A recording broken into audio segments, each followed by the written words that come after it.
Oh man, now that's content.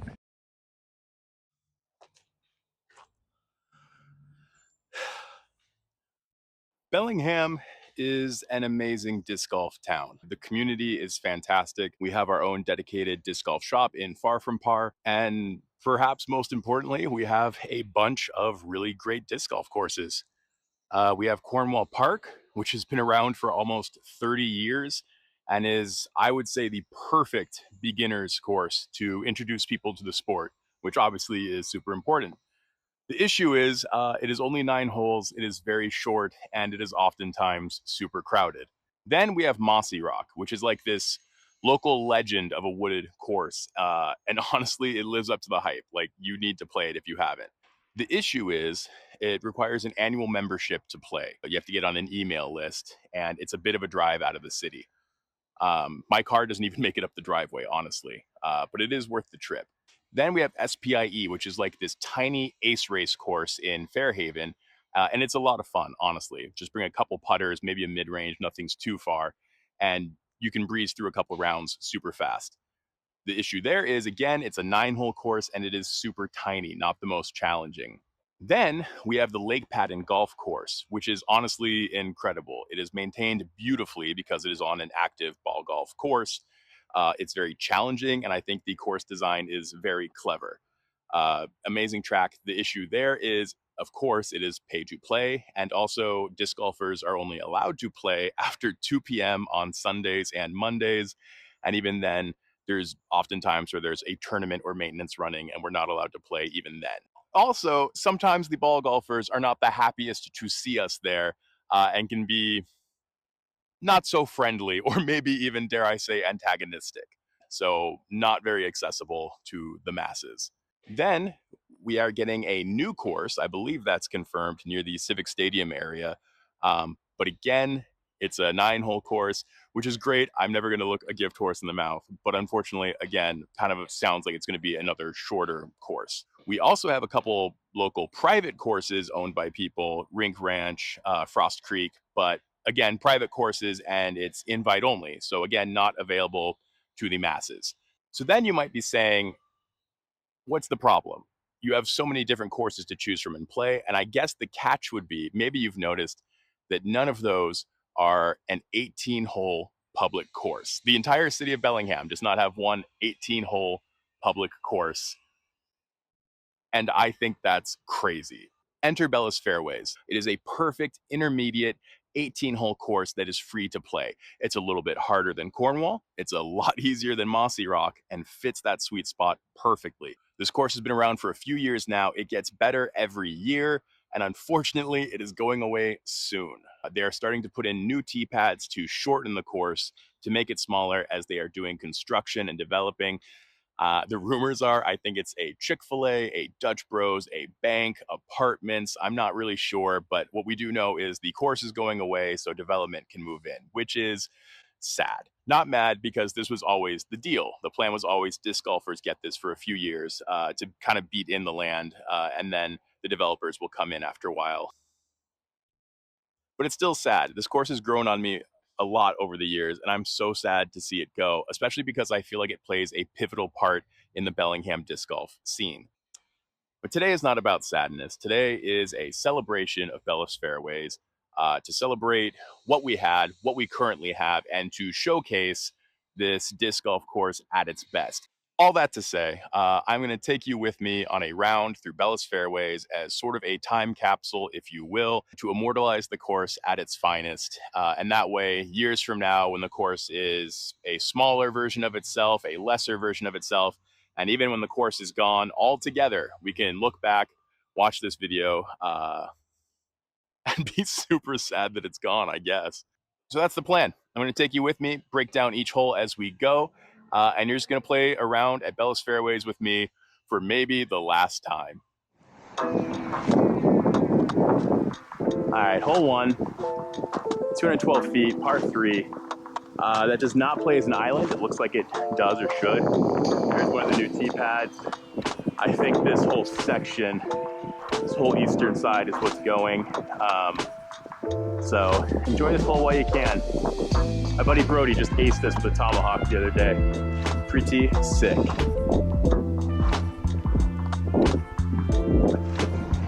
Go DK, go DK, go.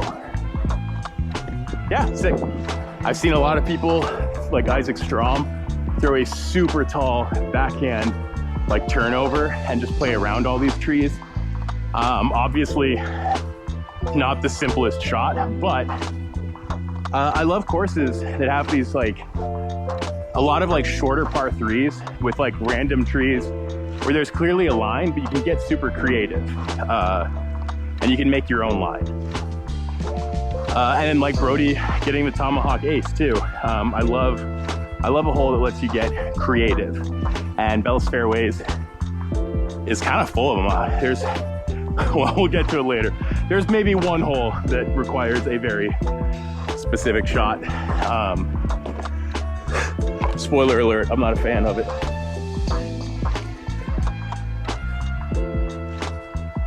Boom, and we're off. Okay, hole 2, par 4, probably the longest hole in the course. Kind of going right up the road, and that one tall skinny tree on the right is like just behind that little to the left. If that comes out, yeah, that'll be great. Dead center. Yeah, we like that. Could definitely use more distance, but I think that's honestly the hardest part of this hole, is that it's hole number 2. So hole number 1 right here, you're probably throwing a putter, maybe a mid-range, not really like a full blast. So this is your first full big rip, first big throw of the day. And I think if this were like hole 18 or even like hole 9 or 10, I think you'd see a lot more birdies on it. But I feel like the difficulty comes in that you're not warmed up yet when you get to it. Also, it's almost always pretty windy here. Wind always comes from south to north, so it can definitely affect your disc quite a bit. Played in tournaments where this road was the only inbounds, funny enough. Usually, paths are OB, and then the hillsides were OB. I kind of liked that better, honestly. Just added like a little more teeth to it, because now I feel like most people just par. It's a really hard, it's like kind of tough to birdie, and then it's pretty hard to bogey without making like, you know, a dumb mistake. So, but I like it. It's a great hole too.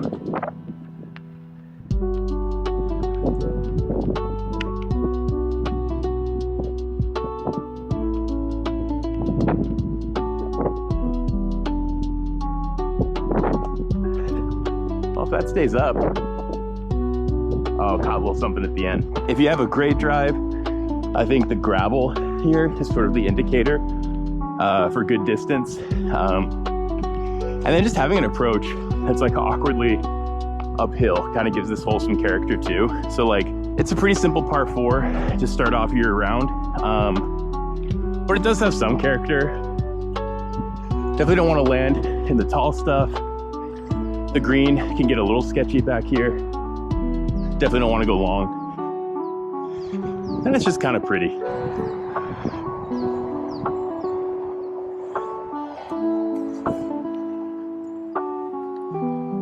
There we go. Tap in par. Again, like I said, that's probably like 90%. What happens on this hole is just pretty easy par. Tough birdie, not the hardest birdie, but like tough birdie, tough bogey, easy par.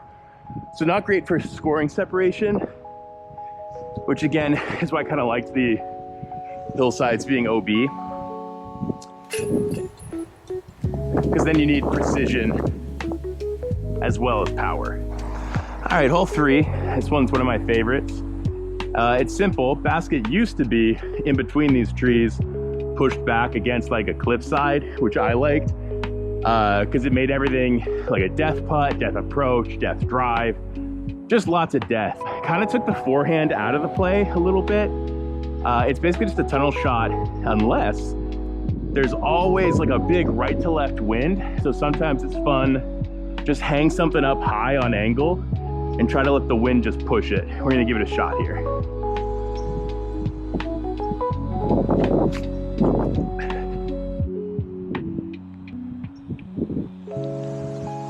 Yeah, not parked or anything, but we'll have a look. The beauty of this course, one of the beautiful things, there's Bellis Fairways Mall, that's hence the name Bellis Fairways. Literally, like, it's an intermediate course for maybe like one step above beginners, but like every hole is super gettable, super birdieable. But that's kind of like my favorite type of course, where you know you could shoot 18 down, you know you could have a perfect round, but you never do, you know? And I think the reason I like that is because you always know, even on a good round, you know that you could do better. And I feel like those are the courses and the rounds that like keep you coming back. All right, so we're definitely outside circle, but we have a tailwind putt, which is, as a turbo putter, that's certainly my favorite. A little left to right too. You know what? We're gonna give this a good run. I have a feeling.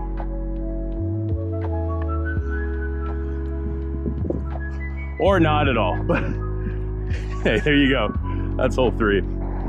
Yeah, it might not seem like it today, but this course can be really pretty. I remember last year, this whole area just had tons of like colorful flowers in it. Very picturesque. So far, not this year. I'm not really sure why, but last year it was just like stunning. I joke about wanting to do a video where there's like 4 of us throwing from this tee pad and seeing who can get closest to hitting the target at target practice, you know? But I don't know if that would be considered legal. So let's just say I'm not gonna do that. Let's say that officially on video. All right, hole 4, super simple. Par 3, I would honestly feel like this is the most aceable hole on the course. I haven't gotten it. I don't have any aces on the course, but it's just kind of like just a nice hyzer. Get it on the right angle, get the right distance, it can go in.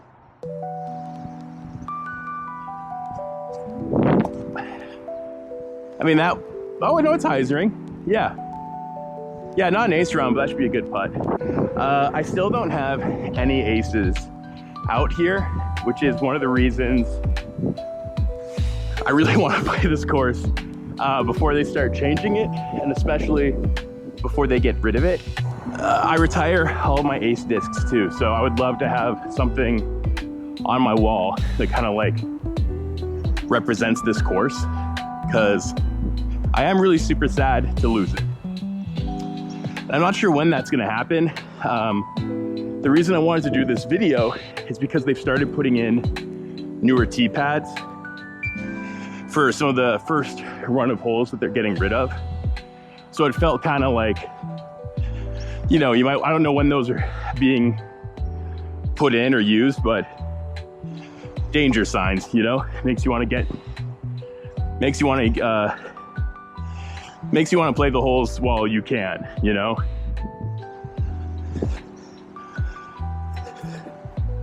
Not too shabby. So see right here, maybe you get like a nice little skip or something. I've seen this one ace for sure. Shout out Alex Couch. That was a bad putt, but we're in. All right, hole 5. Start off in a little tunnel here. Basket is way down on the right. Hard to see here, but there's like a little alcove, a little opening in the back. Definitely a forehand hole, but you know, you can get it with a backhand, something with a late turnover. Wind should probably help today. Give that a little extra push. Definitely don't want to hit left side. Those branches are killer, and if you get stuck in those, you're gonna have a bad time. So nice, soft, kind of drifting turnover. Got to keep it high too. That's exactly it. Now you just got to hope to get lucky. That looked great. That's as a backhand explosive player, that is exactly what I'm trying to do.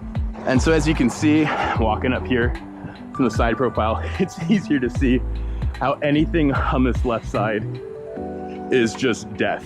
If you get stuck in there, even pitching back to the fairway is gonna give you trouble, and super hard to make any forward momentum.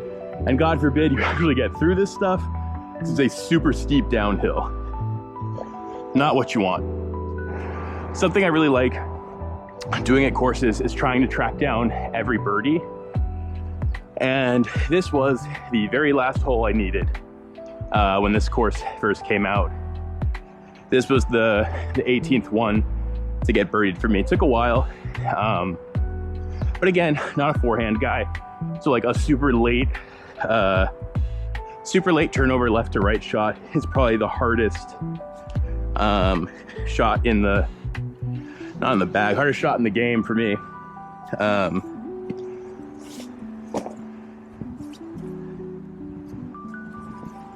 There we go. So we'll give this a run. Putter does not feel warm yet, and this is a long one, but definitely makeable. Wind is gonna push it a little bit left to right, so we're gonna leave it a little extra wide. Smooth spin. Get it. Yes, sir. Okay, maybe the putter is warmed up. This is always a great bonus for me, because again, it doesn't fit my game very well. A cool characteristic about this course is that there's some sections where it's like very backhand friendly. And then there's some sections where it's very forehand friendly. So these next two, that one just there and the next one, are very, very forehand dominant friendly, if you're right hand, of course. Don't want to offend anybody. This is hole 6. Another super little like chippy forehand hole. Can't even really see the basket when it's behind this last set of trees, and then just big cliff behind it. I do think something this course does really well is incorporate those cliff sides and those drops in elevation into the course design. So main thing is, you don't want to go long, but it's also pretty rough on both sides. So anything just kind of lightly up the middle, fantastic. We love that. That'll be a good putt. Oh, did not get it on tape, unfortunately, but recently saw Brody Whitcomb get the ace on this one, which again, it's not like the farthest distance by any means. It's a pretty short hole, but there is like some low ceiling to get in your way. And the fact that if you ace run it and you miss, you're going like, God, like 60, 80 long downhill. The hardest part of that birdie, of that ace, might just be the balls it takes to go for it, because that is death.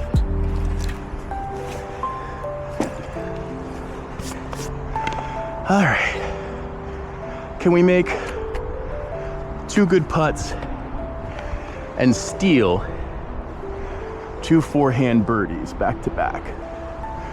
Big tailwind, leave it high.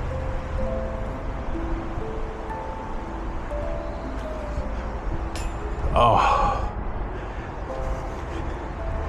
that's probably not good. Trying not to die. Again, we may not look like it. We are in the middle of summer, and this course has been looking a lot nicer lately. So luckily I stayed, but you can see lots of danger, lots of trouble to get into. Fall on some rusty rails. I don't know. I don't know. All right, hole 7. The sign says it's a lot closer than it looks. It's actually farther than it looks.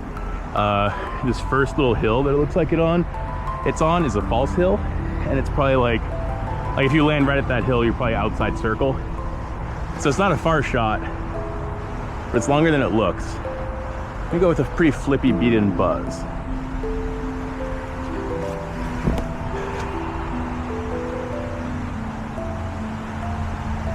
yeah, can't do too much better than that. So the construction going on, I don't know if that's like impacting this at all, the course going away, but I don't know.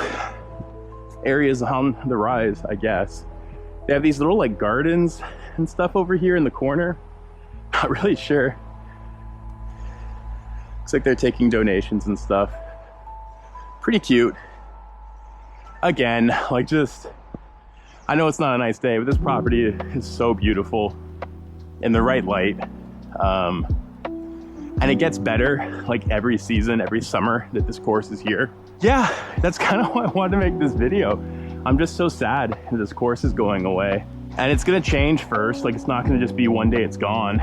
They're gonna like shorten some holes, move some holes. But I wanted to have a video that kind of like documents the course when it's at its best. My putter's muddy. Hole 8. Nice, just soft little hyzer. Good for a putter or mid-range.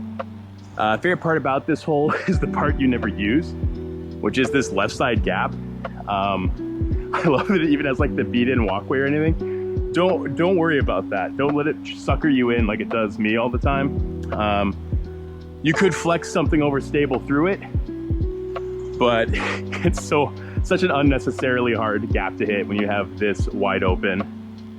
I don't know about wide, but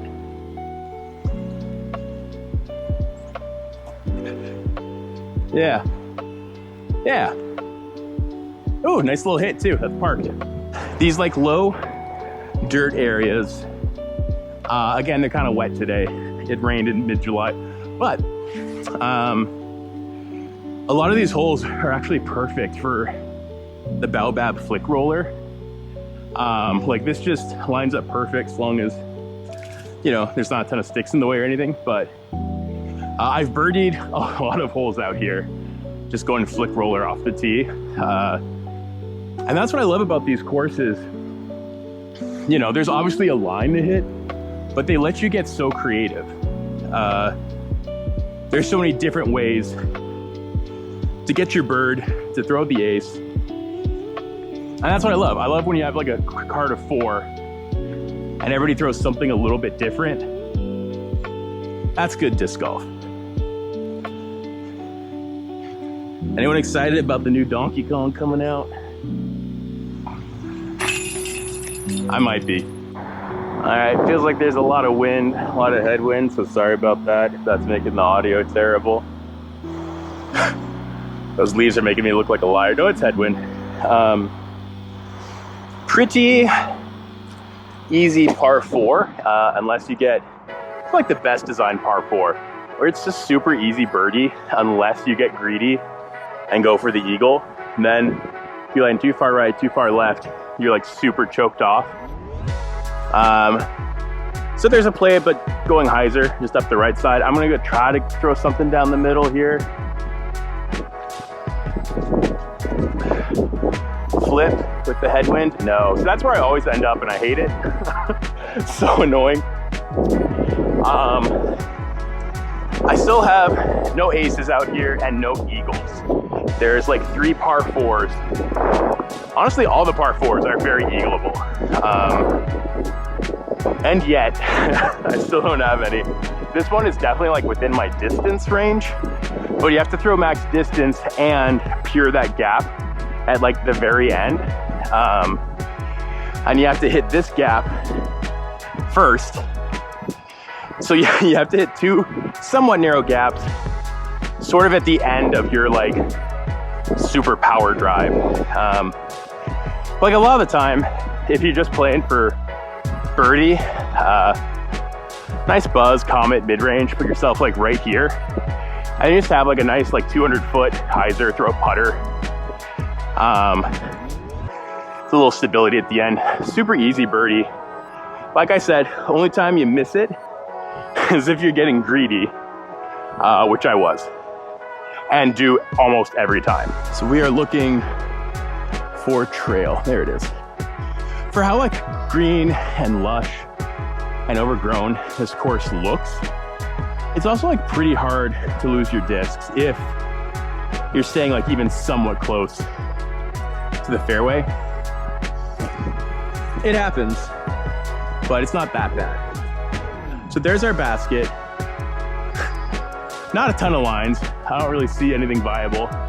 So we're gonna go little flick roller, little angle. Oh, all right, hat camera is back. We're up on hole 10. Favorite hole on the course. Love it, love. It is my dream ace. You can see the basket right here. So to be able to watch a disc just all the way, just float, float, float, and go in. It's the thing dreams are made of, and realities, because I did see Alex Couch do it with a buzz. Alex Couch, save some aces for the rest of us, homie. All right, trying to get something to hyzer late.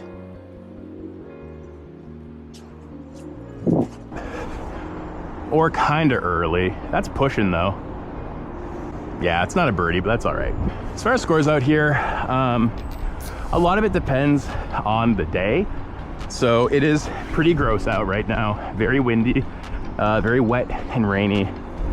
I would say on a good day, I'm always trying to shoot for 10. That feels like if I reach 10, that is like a good round, something I'm proud of. But, you know, I'm not always proud of the things that I do out on the disc golf course. And I think anything like 5 or 6 is fine. But for that 10 down, obviously, you want to split 5 down on the front, 5 down on the back. And that's very doable. You're just kind of like trying to birdie like every other hole. And again, these are all pretty gettable. My record out here is 14 down, which at the time was the official course record. So that was pretty cool. I was here with a big group of guys. I shot 9 down through the front 9. Which is maybe the only time I've ever played a perfect 9, or at least without like an ace, like just 9 birdies in a row. So that was pretty cool.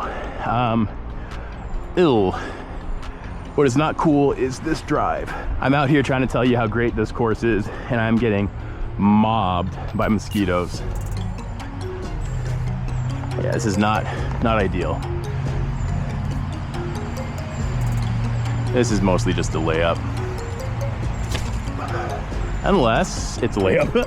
So yeah, I don't think today is gonna be any record round or a PR round. Today we're just celebrating and showing you all the course. On a nice day, you can even smell some pancakes. This one, super tiny, par 3.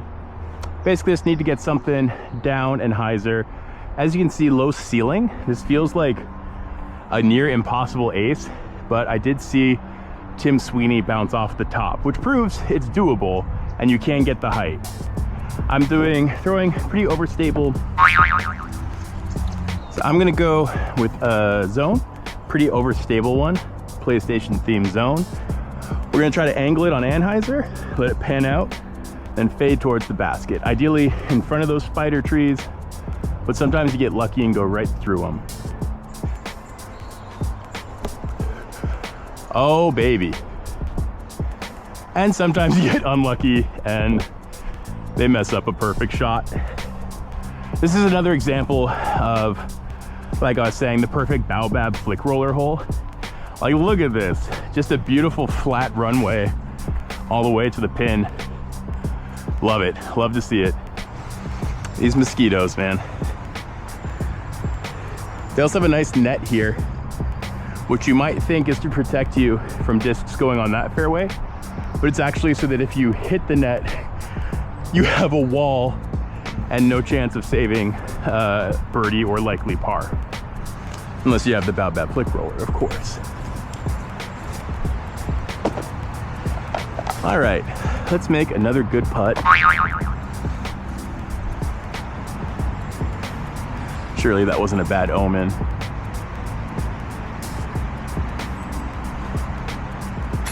Okay. Omen. I was about to say something about omens, and then figured don't test my luck.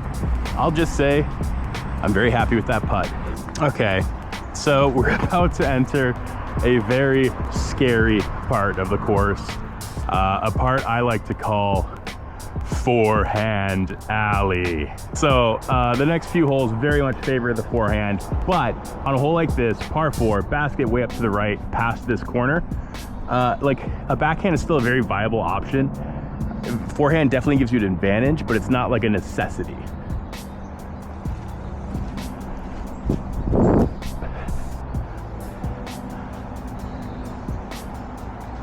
Okay, even with that little kick, that's fantastic. When this course first was here, the tee pad wasn't, and you just had to like run up on these like jagged big rocks. It was super sketch. You have this like little gap you have to hit, and the basket is way up to the right. It's like a big, nice flex forehand, maybe even get a skip. And maybe you're looking at like an eagle bid. But I don't think so. I've seen a couple people do it a couple times that were like, had like elite forehand distance. So if you play it backhand and just, you know, you're playing golf, go for landing zones. We'll see when we get up to my heat here. But now all we have left for birdie is this tunnel shot. Is it an easy shot? Not necessarily, but it's very gettable. It's fair. It's fair. It's lefty friendly, or forehand friendly, lefty friendly, but it's fair.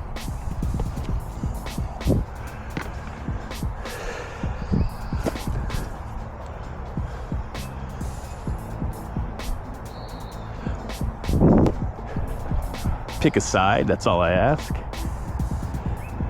Yeah, that's great. The danger with trying to do a right-hand turnover too is overturning it and then getting in that mess, which everybody's done.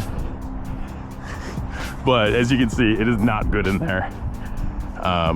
So honestly, I might even recommend just like a buzz if you're throwing backhand, T-bird, something like kind of neutral. But you don't have to go super fast. I threw a heat, pretty flippy, hoping to cheat some distance around the corner, but that's not necessary. All right, so I guess I did not pick a side. Put myself smack dab right behind the tree, but that's what straddles are for. In the winter, this fills up and is like a pond, which makes your approaches a little sketchier. Yo, chill. Mosquitoes.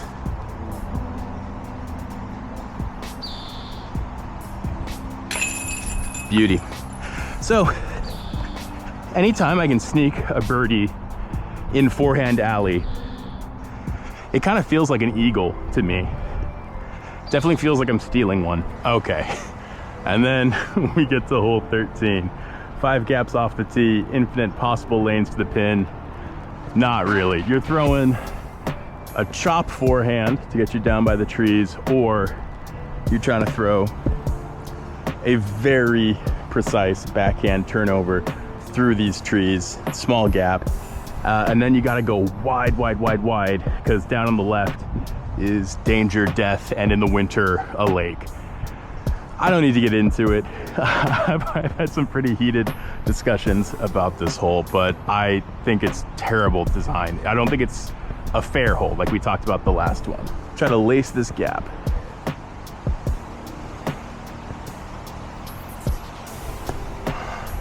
Okay.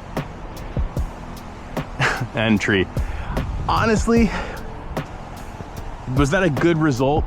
No. But that's still like an A++. Again, we'll stand here on the edge. You have this wide open gap to throw a forehand on flex. If you went backhand, which I've seen people do, you got to throw something with like the stability of a Rolo to go hyzer, flip back and come back. I've tried that.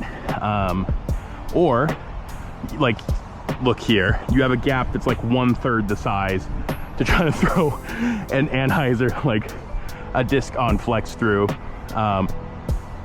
And important point, as you get up to this big tree, I think you've got like a decent look at maybe getting a birdie. There's still some like stuff in your way. So I'm not saying it's impossible. Like backhand birdies happen all the time. It's just much more difficult to get yourself in position. And I hate that that comes right off the tee pad. Because if you're throwing forehand and you get yourself to here with like a pretty easy shot 90% of the time, then 90% of the time you've got like a nice open approach for bird. But if you're hitting that gap and going like in the woods and stuff, you know, like let's say like even 30% of the time, then that like decreases your odds a lot. And I don't like it. Call me crazy. I'm not against forehand holes, of course. Like there's plenty of backhand ones. I just think this one is stupid. I think it's like unnecessarily punishing for backhands right off the tee pad. Like if you, okay, I'm gonna throw and then talk. Sorry, everybody. Did he lace it? He kind of did. Okay, that's a tough putt, but we're gonna have a look.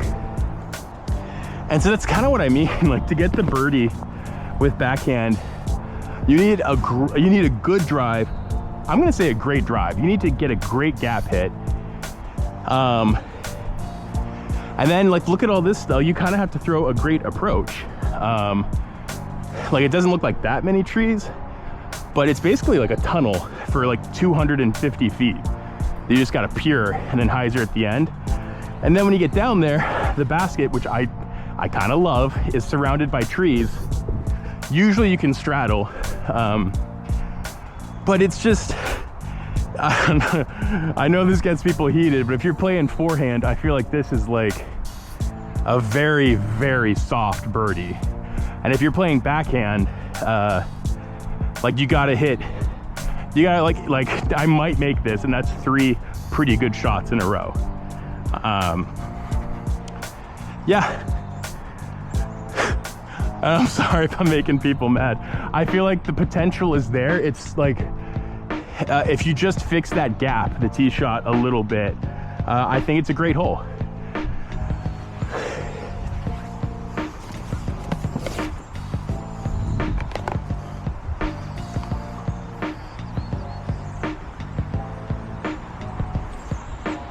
All right, well, we did get the birdie backhand, so maybe I should shut up. So now we get on the hole 14. This is like the last forehand alley hole. The basket is up behind this big 2 stack of trees. Obviously it's a forehand, but it's fair because there's like, I can hit backhand through this right side gap. I can hit a late turnover. I could go roller, or I'll try this sky shot that has worked a few times. It's like the fact that there are a bunch of viable options, like this makes it a fair hole.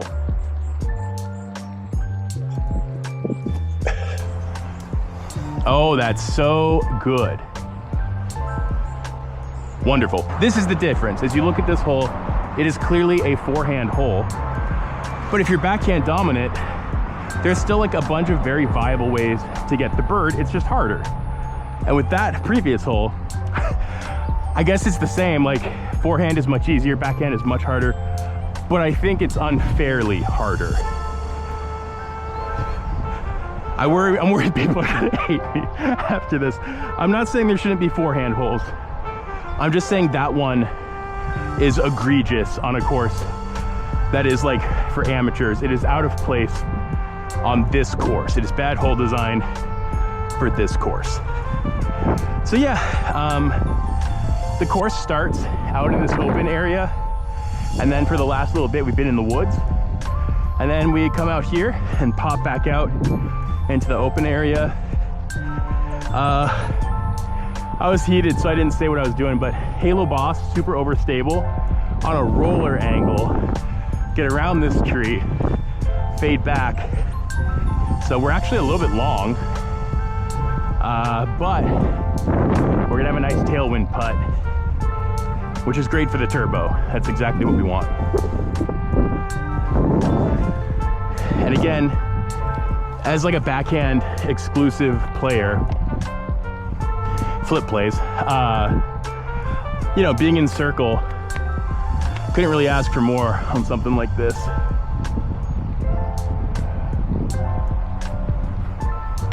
Boom. We love it. I said earlier, any birdie in Forehand Alley feels like a bonus. And I think I got all 3 of them. Yeah, that's sick. All right, forget what I said. It's perfect course design, no notes. So this one is kind of an infamous hole. You can see it's right there. I think it's like 140, super short hole. The issue is you can't really tell from here, but the basket is sitting on top of like a triangle. So 140 feet, nothing in the way, and yet I see people bogey and double bogey this all the time from just 3 putting. Getting a little too aggressive. Everybody wants to try to ace run it. Again, 140 feet. Sure, like it's right there. If you're playing for score, I think the play is take nice slow approach disc, play to the right, especially with the wind coming this way, and skip up to the basket. There's a little road down there you can't really see. Just like that. Yeah, so I still rolled away, even though it was kind of perfect. We'll see where I ended up, but 9 times out of 10, that'll just stick there. But that's, again, the roll away is why you kind of want to hit early and skip up to it. And something, I think the most common play I see on this is people trying, oh, I stuck. People trying to ace run, missing the basket.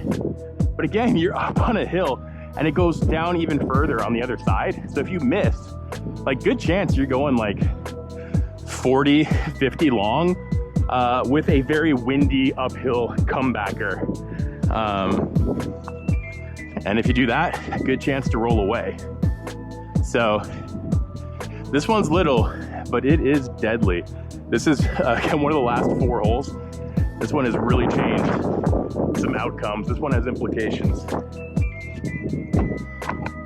All right, focus, Jack. Oh, she tried. All right, camera battery back on. We're gonna try to make these quick, so I have to keep recharging it. 3 holes left.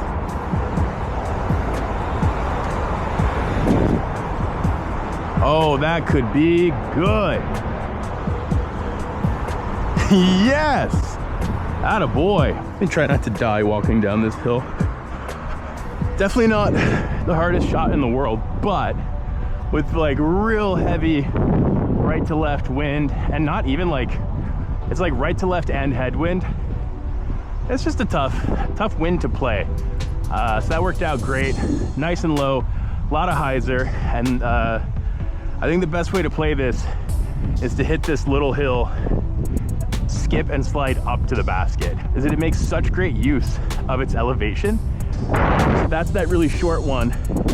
Like I said earlier, if you miss it, you're going long, now you have an uphill putt. That's what like makes a 140-foot hole dangerous. This one, similar thing. Like if you land even like edge of circle, well, now you're looking at a pretty elevated basket.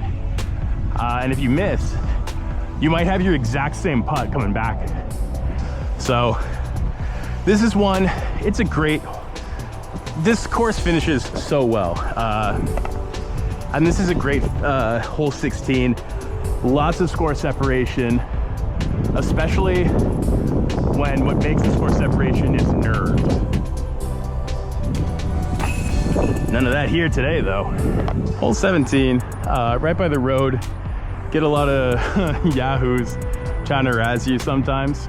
Basket is back there over this hill. You gotta like, for backhand, you gotta flex something but have it fade back. But you can't really like air it out, especially with the headwind, because you're just not gonna reach. So you kinda gotta snap it.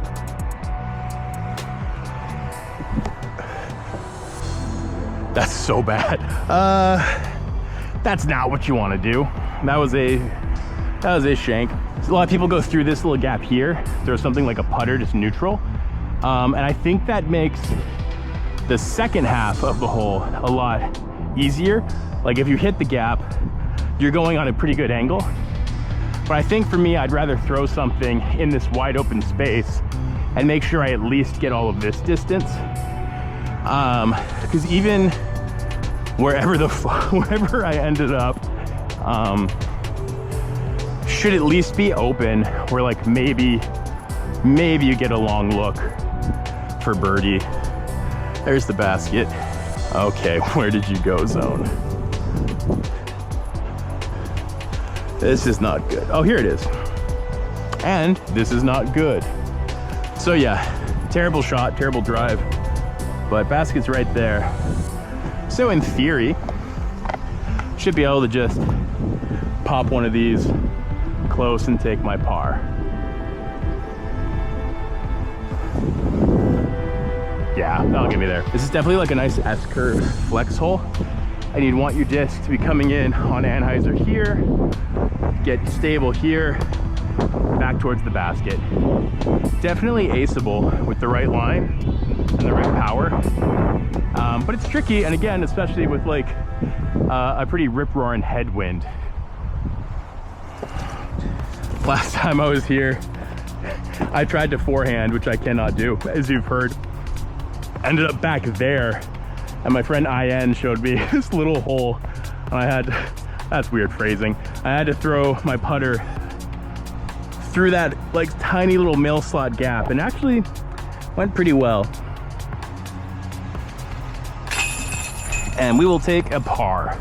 This is another great separation hole, especially down the line. Like, it's very simple, but it's execute, get a birdie, and if you don't have a very specific line, you're probably taking par. Not a lot of bogeys, but again, when every stroke counts and you're coming down to the end, it's one you kind of feel like you always need to get. So we're coming up on hole 18, and I think this is an amazing hole 18 for this course. And the funny thing about that is it used to be hole 1. But as you can see, it's a gap, it's a tunnel, slowly leaking left. Anheuser works with like a forehand. We're gonna go nice straight pushing hyzer with a buzz.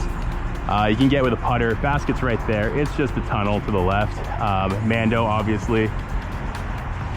Not a great starting hole to hit a gap, but again, at the end, it's such a great finishing hole with pressure. I always fuck this one up. Missed that. Okay, that's fine.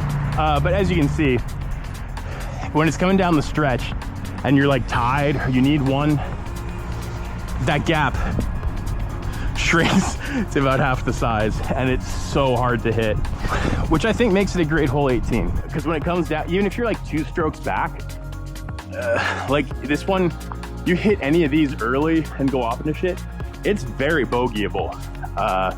And it's super birdable. If you hit this line clean, there's nothing really in your way. So a lot of good battles, both won and lost on this hole.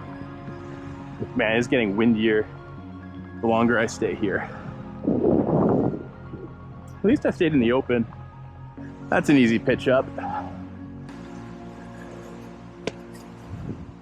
That's not my zone. That's my zone.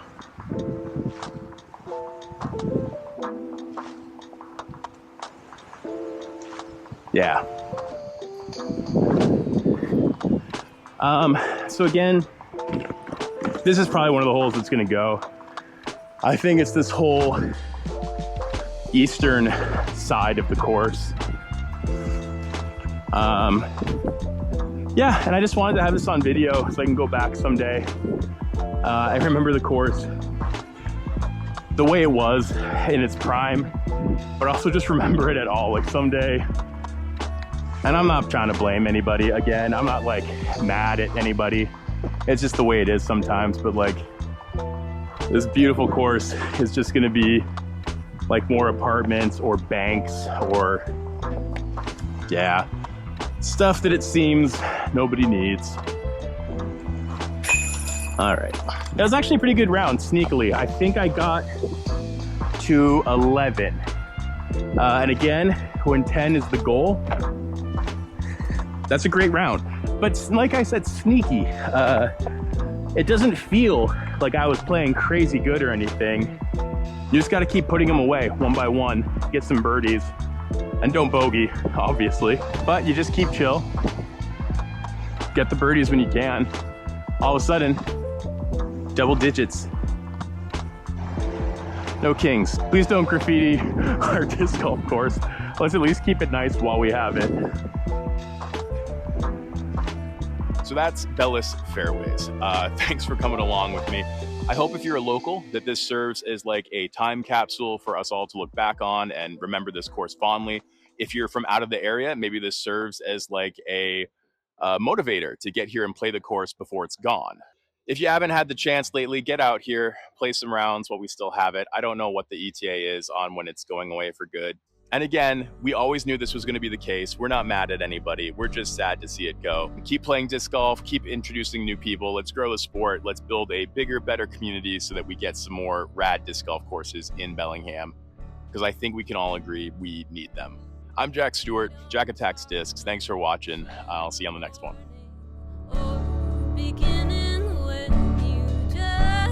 And I'm gonna use it. I'm gonna call Gonzo. Oh, Gonzo, use that nose. That phallic nose. I'm sorry for ruining your video. You didn't ruin it. You made it.